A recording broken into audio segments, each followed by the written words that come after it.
bonjour à toutes et à tous et bienvenue dans Cinefiles pour cette nouvelle critique de Into the Woods, un film sorti en 2014 de Rob Marshall. C'est une adaptation cinématographique du spectacle de Stephen Sondheim et de James Lapine. C'est un film avec Meryl Streep, Emily Blunt, James Corden, Anna Kendrick, Chris Pine et Johnny Depp entre autres. Il y a beaucoup de gens, c'est un gros casting, mais pour un petit budget, il a coûté 50 millions de dollars, il en a rapporté à peu près 180, sachant qu'il est encore en cours d'exploitation. Il dure un tout petit peu plus de 2 heures, et qu'est-ce qui se passe dans ce film ? Eh bien, c'est un mix de contes à travers une espèce de quête, c'est très très spécial. C'est vraiment très très spécial. C'est difficile de vous dire un peu ce qu'est le film. On a très peu de comédie musicale ces derniers temps, parce que ce film est une comédie musicale. C'est d'abord une comédie musicale de Broadway. Je pense par exemple aux Misérables, qui avait eu un gros succès. Et ici, nous adaptons un travail de Sondheim avec son approbation, c'est-à-dire qu'il devait y avoir des coupes, des modifications, et ça a été fait avec son approbation. Donc déjà, d'emblée, l'œuvre est acceptée par son auteur, ce qui est déjà un très bon point pour ce film. C'est un film qui emprunte tout ce que vous pouvez imaginer à un gros micmac, de plein de contes. Cendrillon, Jacques et le haricot magique, Réponse et le petit chaperon rouge. Peut-être qu'il y en a encore un autre, mais je m'en souviens plus. C'est une relecture assez déroutante, mais qui recèle un point commun. Tous ces films ont un point commun, c'est la forêt. C'est bien pour ça que le film il s'appelle Into the Woods, parce que la plupart du film se passe en forêt. Il faut aimer la forêt, moi j'aime assez. C'est un lien qui est assez rapide, mais après le film se place différemment par rapport aux contes. C'est vraiment une question qu'on peut se poser, c'est comment le film se place par rapport à ses contes. Est-ce que c'est une parodie marrante, ce qui est des fois le cas, ou est-ce que c'est une comédie musicale gnangnan, comme j'avais lu sur certaines critiques. C'est une question qu'on peut se poser. Entre les deux, ce qu'on peut dire, c'est qu'il y a des choses qui ont été coupées. Peut-être, justement, je pense à la violence et la sexualité qui a été revue à la baisse. Pour une morale, on pourrait dire qu'il y a des gens qui ont de la chance et d'autres qui n'en ont pas. ouais, c'est un peu ça. C'est la distribution des avantages dans la vie et donner à certains et retirer à d'autres. Alors, on essaye de faire de son mieux, on essaye de pactiser avec le démon, avec la sorcière. Et tout ça est mis dans un enrobage chanté. L'impression qu'on donne au début, c'est que ça va être tout le temps du chant et qu'on va avoir des présentations de personnages tout le temps par du chant et des présentations de psychologie tout le temps avec du chant. Et le film est très étrangement coupé. J'entends par là peut-être des transitions qui sont un peu mal faites, un petit peu trop brouillon au démarrage. J'avais lu ça, c'est vrai que c'est un peu fou, ça va un peu dans tous les sens parce qu'il faut raccorder tous ces contes, dont certains ne sont vraiment pas utiles, mais il faut raccorder tous ces contes en les faisant converger dans une intrigue globale qui est le désir de la femme du boulanger à avoir un enfant. Voilà. On déjoue un peu nos codes habituels parce qu'on s'attend à voir les contes se dérouler comme prévu. Mais en fait, non, sinon ce sera un peu chiant, quoi. Non, il y a une différence. C'est pour ça que je parlais éventuellement de parodie marrante. C'est qu'il y a un côté un petit peu parodique. Les contes vont être très vite dépassés dès la première heure du film. Et il reste après encore 1 heure après. Donc on se dit, oh là là, qu'est-ce qui va se passer ? Par exemple, le passage avec Cendrillon est très évasif. C'est-à-dire que jamais on ne rentre dans le palais. On la voit toujours sortir du palais, et plusieurs fois. J'ai envie de dire tant mieux, puisqu'on va voir un peu plus tard dans l'année un film qui lui est consacré. Tout est passé sous silence, tout est plus rapide, on ne sait pas trop où ça va aller, et il y a du coup un manque de rythme qui peut se ressentir par la suite. Et la fin, j'étais très très déçu par la fin. Ce qui me fait relativiser l'importance de ce film, ce qui me fait presque dire que c'est un film un petit peu plat. En fait, c'est pas vraiment qu'il est plat, mais c'est que j'en connais pas la logique. Pourquoi on en fait un film ? C'est vrai, pourquoi on en fait un film ? Parce que si c'est juste pour montrer du casting, c'est un peu ridicule, hein. Il y a trop de personnages d'ailleurs. Mais ce qui est amusant, c'est qu'il y a quand même un casting, et le film n'a coûté que 50 millions de dollars. Il y a eu des coupes dans les salaires de tout le monde, et aussi des acteurs et des actrices. Donc ça, c'est plutôt une bonne chose. Il y avait Johnny Depp, dans sa grande bonté, qui demanda seulement 1 million au lieu de 20. Pauvre con, quoi. Il joue un loup de Tex Avery et il apparaît que quelques minutes à l'écran et le mec demande des fortunes, enfin. Il est con ce mec, il est devenu con en fait. Et il joue encore un mec hyperactif, enfin un jeu, mais vous vous dites ah mais c'est fait pour Johnny Depp ça. C'est un peu con quoi, c'est un peu chiant. Alors tous ces personnages de conte sont un peu éclipsés au fur et à mesure on avance et le chaperon rouge ne devient plus le chaperon rouge. En fait, quand je parle du chaperon rouge, c'est une petite gosse insupportable. C'est vraiment pas la petite fille bien élevée qu'on montre dans les contes. C'est une gosse, on a envie de lui donner une baffe, quoi. Mais c'est vraiment ça, hein. Et on passe d'un perso à l'autre sans des fois une bonne cohérence.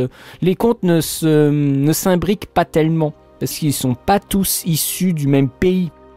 Ça fait tout de suite très étrange de les voir ensemble.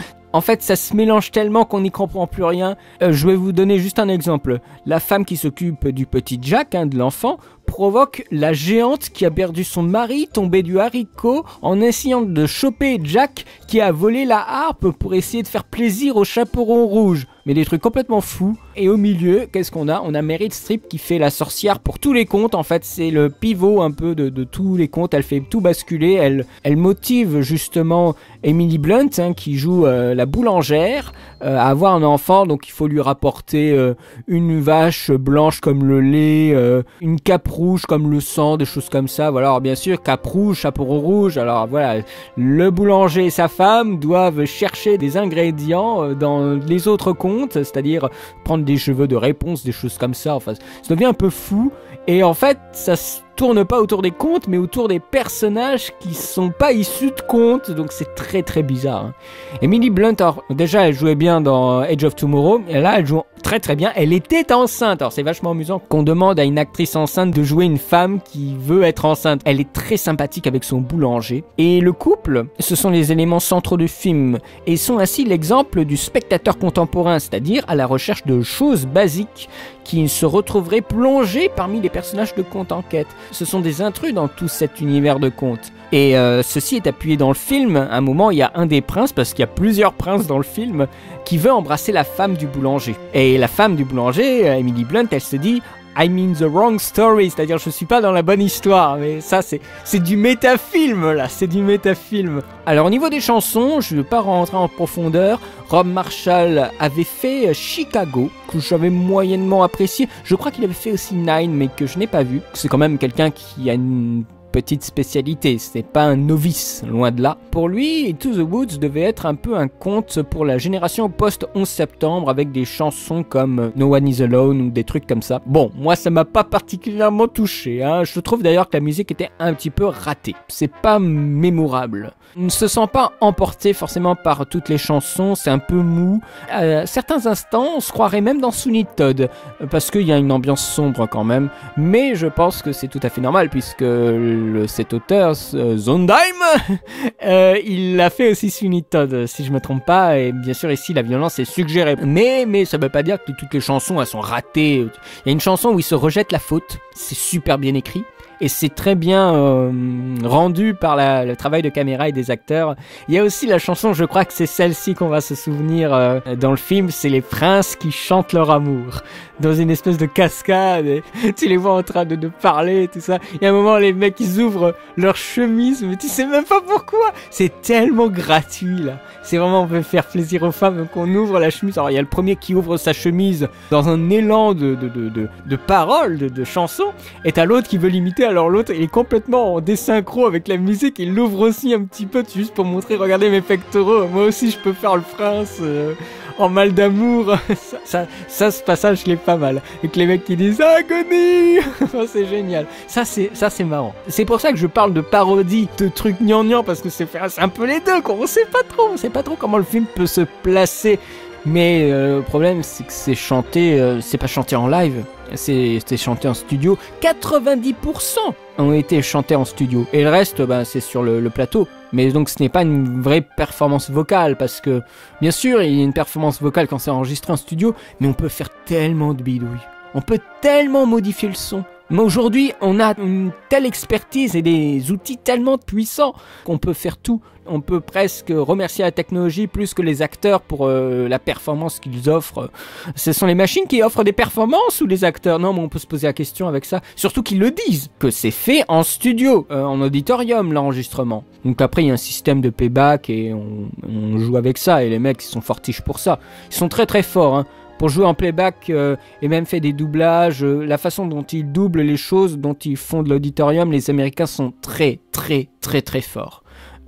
C'est pour ça que quand on voit le film, on se pose à aucun moment la question de est-ce qu'ils jouent en vrai ou non. Non, ça se pose même pas. Les mecs ils jouent et on a l'illusion la plus totale. Mais après, c'est aussi pour une maîtrise de tout le son qu'ils font beaucoup de choses en studio. C'est pour mieux maîtriser ce qu'ils font. Parce que nous, les Français, on a tendance à être beaucoup dans le direct, c'est-à-dire dans le son direct, le son enregistré sur le tournage. Mais les Américains, pas du tout. Donc c'est un style qu'il faut accepter. Et à la limite, je peux l'accepter. Mais je tiens quand même à vous le dire, hein, que c'est pas forcément fait sur le plateau même, au moment du tournage.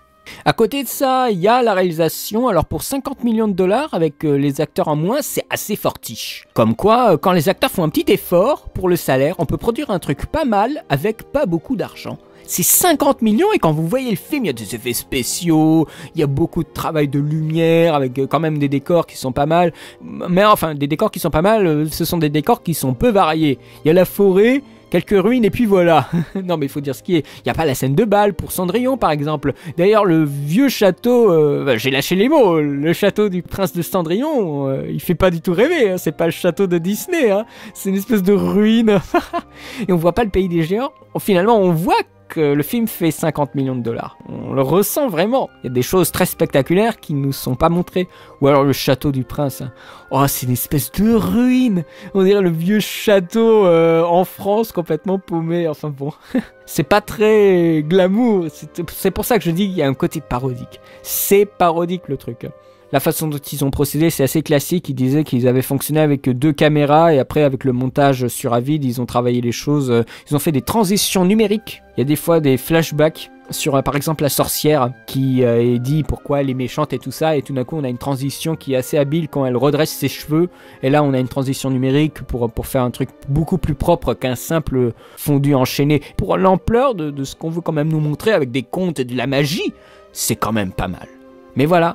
On fait pas des plans d'ensemble et qui peuvent coûter très très cher ou des gros décors. Non, on va à l'économie et on se concentre sur le décor qui va servir au numéro chanté. Et on appréciera aussi que le réalisateur et la production aient opté pour un décor plus réel que la facilité numérique totale. Parce que je pense que le château n'est pas fait numériquement. Ils ont dû prendre un château, ils sont peut-être allés tourner en Europe, hein, je ne sais plus s'ils sont allés en Europe, mais en tout cas le château il semble vrai. Et le décor en forêt, à aucun moment je me suis dit ça semble un peu fake. À certains moments, mais c'est quand il y a beaucoup d'effets de lumière particulière que là je me suis dit ça sent un petit peu le studio, hein. Mais en attendant c'est quand même bien fait. C'est bien fait, les décors sont réussis, les costumes sont réussis, c'est très dark. Ce qui nous éloigne davantage encore des contes de fées. Après, c'est une réalisation qui est cloisonnée, parce qu'il n'y a pas de folie, c'est très sage. Après, il y a eu des reshoots. Ce que j'ai entendu, c'est jamais très bon ce genre de choses quand il y a des reshoots, mais ça reste une petite réalisation tranquille. Ce n'est pas un truc de fou avec des effets de malade, mais c'est une réalisation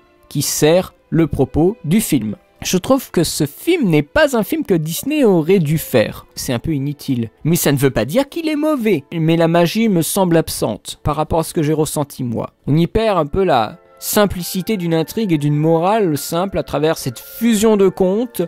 Et la question qu'on peut se poser, étant donné qu'il s'agit de contes, est-ce que c'est pour les enfants ? Je pense que ça ne plairait peut-être pas forcément aux enfants parce que c'est trop décalé. C'est un peu trop dark. Et franchement, c'est inutile par rapport aux contes dont ils se sont inspirés, qui ont eux-mêmes leur propre film. Je ne vois pas franchement pourquoi on devrait se déplacer pour un film comme ça. Avec les enfants, bien sûr. On peut regarder le film, mais je ne vois pas en quoi ça attirerait les enfants. C'est toujours un grand problème quand c'est une adaptation pure et dure. qui narrera pas grand chose pour elle. Ne pensez pas, je vais aller voir ce film pour Johnny Depp. Hein. Vous rêvez, hein. C'est rien Johnny Depp hein, dans le film. C'est rien, c'est 5 minutes. Hein. Ouais, c'est vraiment 5 minutes hein, sur 2 heures de film. Hein. Donc, et il revient pas par un petit intermittence. Il a une scène et c'est terminé. Donc, bon, c'est pas forcément ce qu'il y a de plus génial. Hein.